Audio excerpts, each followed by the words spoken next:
Voici la revue de presse. Bonjour Bruno Donnet. Bonjour Patrick. Et dans la presse, Bruno, il est beaucoup question de mariage. Mariage pour tous, 5 ans déjà. C'est le choix de une de la Dépêche du Midi qui commémore donc ce matin les noces de bois de ce que le Parisien, aujourd'hui en France, résume comme étant la grande loi sociétale du quinquennat Hollande. Manière de dire qu'il n'y en a pas eu beaucoup d'autres. Alors dans le quotidien sudiste, Mathieu Quintard rappelle l'accouchement dans la douleur de la loi portée par Christiane Taubira et le refus public du maire de Béziers, Robert Ménard, de célébrer des mariages de couples homosexuels. Une révolte qui, 5 ans après, a fait long feu, souligne l'éditorialiste qui nous apprend que depuis 2013, entre 7000 et 10 000 couples de même sexe se marient civilement chaque année. Le Parisien donne lui aussi quelques chiffres et ironise sur le fait que si les mariages entre hétérosexuels sont en très net recul, 5000 de moins l'année dernière, ceux entre homosexuels sont stable. Alors, le Parisien, je vous le disais, chahute très subtilement François Hollande, et ça tombe bien, car l'ex-chef de l'État prend la parole sur le sujet. Longue interview que vous pourrez lire sur le site BuzzFeed, où l'on apprend que François Hollande regrette de ne pas être allé jusqu'à la PMA pour toutes. J'aurais dû franchir cette étape, déclare-t-il.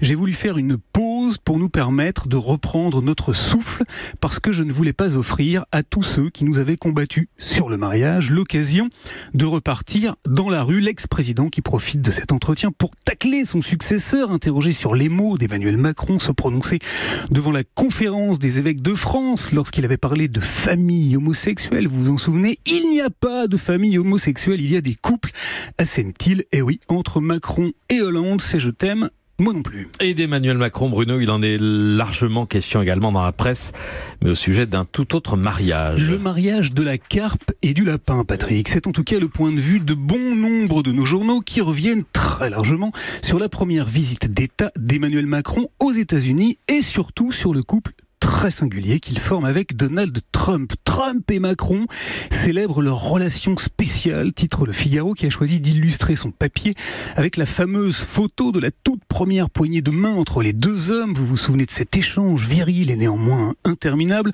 au cours duquel il n'était pas question de se passer la bague au doigt, mais bien de se mesurer le taux de testostérone. Eh bien, depuis cet échange, il file, paraît-il, le parfait amour. Voilà pourquoi l'opinion a choisi de faire sa une sur Macron, l'ami américain, même si le New York Times tempère un peu les ardeurs hexagonales, puisque le quotidien américain estime que le président français prend un risque en courtisant Trump. N'empêche, si ces deux-là s'assemblent, ils ne se ressemblent pas. C'est ce qu'écrivent Gilles Paris et Solène Deroyer dans Le Monde, qui nous rappellent très opportunément que tout sépare les deux hommes.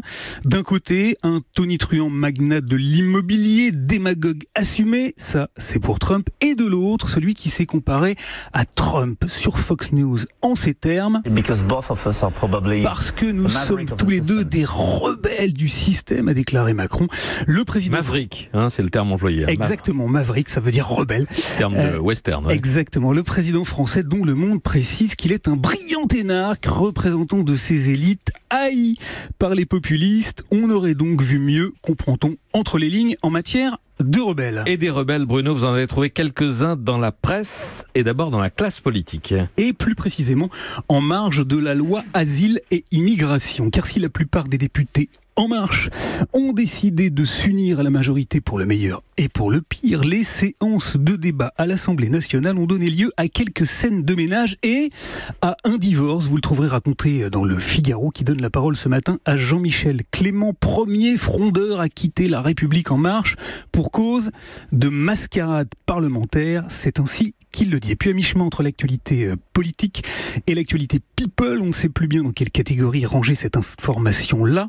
Le divorce de Manuel Valls occupe la une de VSD, de Public, de Closer, mais aussi de Voici. Manuel Valls qui, nous dit Le Monde, c'est nettement plus intéressant, réfléchirait très sérieusement à une sorte de mariage de raison, puisqu'il envisage de briguer la mairie de Barcelone, oui, en Espagne, soutenu qu'il est par le parti libéral Ciudadanos. Et puis, aujourd'hui.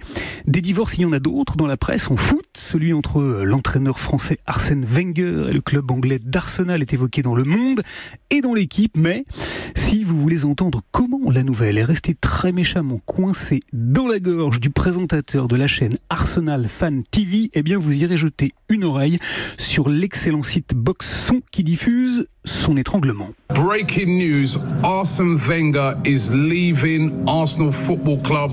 Ça lui coupe la chic. Oui, effectivement. Et dans les pages culture, Bruno, on apprend aussi que les histoires d'amour finissent mal en général. Oui, au chapitre des divorces encore, je vous recommande la confession la plus amère du jour. Elle est signée Jean-Marc Barr et vous la trouverez dans Le Parisien aujourd'hui en France. Figurez-vous qu'à l'occasion du 30e anniversaire de la sortie du Grand Bleu, le journal est allé demander son avis sur le film aux comédiens. Et la réponse est, surprenante. Le film, dit-il, je l'ai vu une première fois au Festival de Cannes. J'étais complètement bourré. Et puis, 7 ou 8 ans plus tard, je l'ai revu. Mais je n'ai pas pu le finir. Le film me paraissait trop juvénile.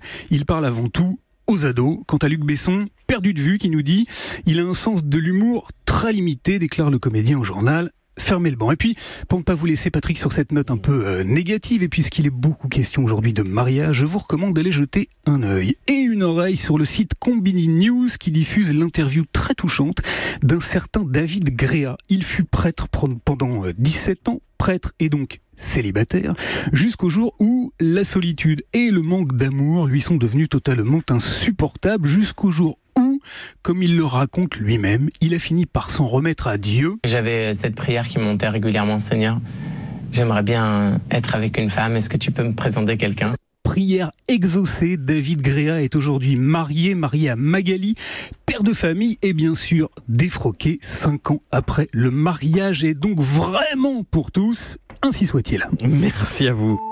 Europe.